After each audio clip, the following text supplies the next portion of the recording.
hi everyone welcome to my mini blog जय जगन्नाथ राधे राधे आज ब्लॉगटा बारिया road माने बारीपटू स्टार्ट करछि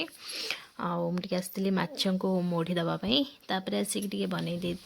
मैगी जेहेतु यहाँ शीत दिन तो सब प्रकार परिबा मिलूँ तो मत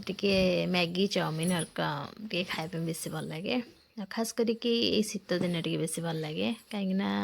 बीन हो कि ग्रीन मटर तापर एबे जो आसूची जो रेड कलर गाजर मत से बहुत भल लगे खायापी ऑरेंज टा एत पसंद नहीं तापर फूलकोबी बंधाकोबी मोर ये कथा ही गरम गरम मैगी पूरा रेडी हो जाए बाजिला 11टा मुझे जाऊँगी खाइबी तापर आसिले झील खाइब भात बसई देती खाई सारी जीविता स्कूल आनी आनी सारापर मुझे आसती बारियाड़े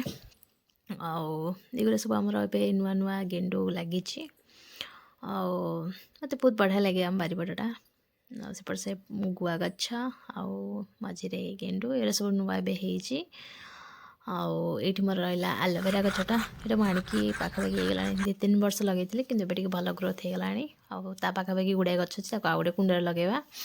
आज लंच अच्छी भात डाली बंधाकोबी तरकारी कलर आलू चिप्स आउ कोली आचार